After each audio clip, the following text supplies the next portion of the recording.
ဒီနေ့ခေတ်မှာလေလက်မထက်ခင်အတူတူနေကြတာကတော်တော်လေးကိုခက်စားလာတယ်နော်ဒါပေမဲ့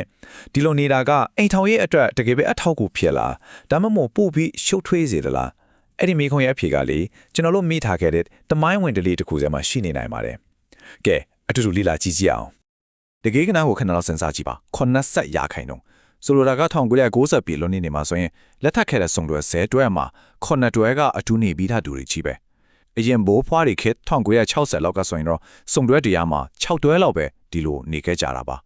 ဒါဟာလူမှုရေးရာတကယ်ကိုအကြီးကြီးပြောင်းလဲသွားတာပဲဗျအဲဒီတော့အဓိကမေးစရာရှိလာတာကတူနေပြီးမှလက်ထက်လိုက်တာကအိမ်တော်ရေးကိုတကယ်ပဲပိုခိုင်မြဲစေသလားပေါ့လူများဆိုကတော့ဒါကိုအစမ်းလက်ထက်ကြည့်တာဆိုပြီးတော့ဟုတ်တယ်လို့ထင်ကြမှာပါဒါပေမဲ့တကယ်အဖြစ်မှန်ကတော့ကျွန်တော်တို့ထင်ထားတာထက်အများကြီးပိုရှုပ်ထွေးနေပါတယ်ကဲပထမပိုင်းအနေနဲ့အတူနေထိုင်ခြင်းရဲ့ရှုပ်ထွေးတဲ့ရက်လက်တွေဒါမှမဟုတ်ပဟေးလီတစ်ခုအကြောင်းကိုအရင်ဆုံးလေ့လာကြည့်ကြရအောင်ကိုခွန်စဲနောက်ပိုင်းအနောက်နိုင်ငံတွေကိုကြီးလိုက်ရင်အကျူနေတဲ့ဆုံတွဲရေတော့ကတော်တော်လေးကိုထိုးတက်လာတာတွေ့ရပါမယ်ဒါဟာရွေးချယ်မှုတစ်ခုဆိုတာထက်ဆုံတွဲဘဝတစ်ခုကိုစတင်ဖို့အတွက်အတိကလမ်းကြောင်းတစ်ခုလိုလုံးထိလာခဲ့တာပါဒီလောက်ကြီးမားတဲ့လူမှုရေးအကြောင်းလဲကဘာကြောင့်ဖြစ်လာရတာလဲကျွန်တော်တို့ကတော့အတူနေတာကိုအစမ်းလက်ထပ်တာလို့ထင်ကြပေမဲ့လူမှုဗေဒပညာရှင် Kingsley Davis ကတော့ဒီ EU စကိုမေးခွန်းထုတ်ခဲ့ပါတယ်သူဒေသနာတွေကဒါဟာအိမ်တော်ရေးအတွက်ပြင်ဆင်တာမျိုးထက်ရေရှည်ကတိကိုမပေးရှင်ပေးတဲ့တကိုယ်လေးတမဘဝနေထိုင်မှုပုံစံနဲ့ပိုတူနေတယ်လို့သူကဆိုပါတယ်ဒါကြောင့်ပဲဗဟေလီလို့ပြောနေတာတာပေါ့လူကြိုက်များလာပေမဲ့သူတေတနာတွေကပြနေတာကတော့တမျိုးဖြစ်နေတယ်အတူနေပြီးမှလက်ထပ်တဲ့စုံတွဲတွေဟာကွာရှင်းနိုင်ခြေပိုများတာဆက်ဆံရေးအရေးတွေကျဆင်းတာအထူးသဖြင့်ကလေးတွေအတွက်စီးပွားရေးအရေးအန်ဒီယေပိုများတာမျိုးတွေနဲ့ဆက်ဆက်နေတာကိုတွေ့ရပါတယ်ဘာကြောင့်ဒီလိုဖြစ်ရတာလဲ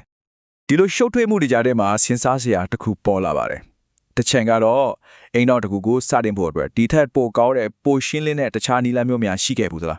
အဲ့ဒီမိခွန်းကပဲကျွန်တော်တို့ကိုတမိုင်းထဲကိုပြန်ခေါ်သွားတော့မှာပါဟုတ်ပြီဒုတိယပိုင်းမှာတော့ကျွန်တော်တို့ရဲ့ဖေးလီထက်အဖြစ်ဖြစ်နိုင်မဲ့မီလီယံနေတဲ့လက်ထက်နီလန်တစ်ခုတမိုင်းဝင်ဆေးဆက်ကြောင်းလမ်းချင်းကြောင်းကိုဖော်ထုတ်ကြည့်ကြပါမယ်တမိုင်းမှာဆေးဆက်တယ်ဆိုတဲ့စကားလုံးရဲ့အဓိပ္ပာယ်ကအခုခေတ်နဲ့တကြုတ်ခွာရတယ်ဗျဒါဒီနေ့ခေတ်လိုလက်ဆွတ်ဆွတ်ပြီးလက်ထပ်ဖို့ဂရိပေးလိုက်တာမျိုးမဟုတ်ပါဘူးဒါဟာအိမ်ထောင်တစ်ခုရဲ့တရားဝင်အစဖြစ်ပြီးလူမှုအတိုင်းအဝိုင်းတစ်ခုလုံးကအတိအမှတ်ပြုထားတဲ့အခိုင်အမာဂရိကဝတ်တစ်ခုပါ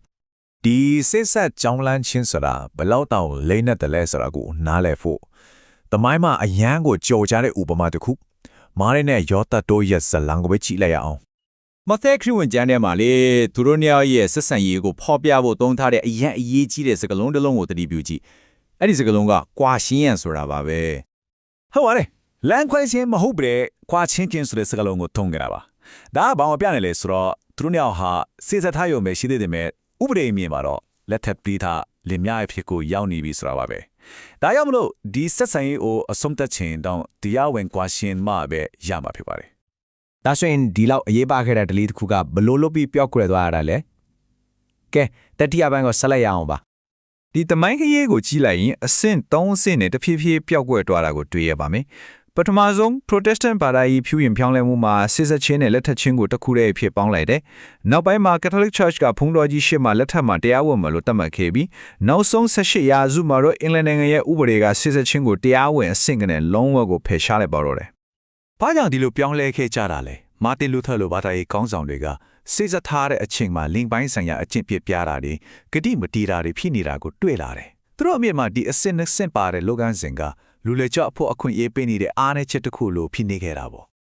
အဲ့ဒီအပြောင်းလဲတွေရဲ့နောက်ဆက်တွဲကတော့ကြီးမားပါလေတချင်းကအဆင့်ဆင့်နဲ့အတိပယ်ဖြည့်ဝခဲ့တဲ့အိမ်ထောင်ဖြူချင်းလုပ်ငန်းစဉ်တစ်ခုလုံးဟာဖျားเจ้าမှာလုပ်တဲ့အခမ်းအနားလေးတစ်ခုတည်းအဖြစ်ကျုံဝင်သွားခဲ့ပါတော့တယ်ကဲနောက်ဆုံးပိုင်းကိုရောက်လာပါပြီဒီတမိုင်းနဲ့တင်ငန်းစာကကျွန်တော်တို့ရဲ့ခေတ်သစ်ပြဿနာအတွက်ဖြေတစ်ခုဖြစ်နိုင်ပါမလာ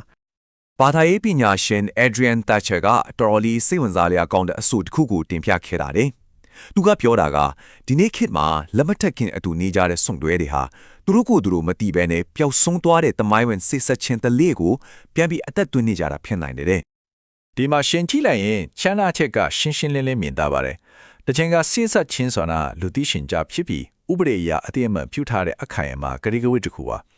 ဒီနေ့ခေတ်အတူနေထိုင်ခြင်းကတော့များသောအားဖြင့်ကိုရေးကိုယ်တာတည်တံ့ဖြစ်ပြီးလူမှုရေးအရာတော့ဥပဒေအရာပါရှင်းလင်းတဲ့အဆင့်အတန်းတခုမရှိပါဘူးဒါဆိုရင်ဒီသမိုင်းဝင်ဒလေကိုပြန်ပြီးအသက်တွင်းလိုက်ရင် ဘာတွေကောင်းလာနိုင်မလဲ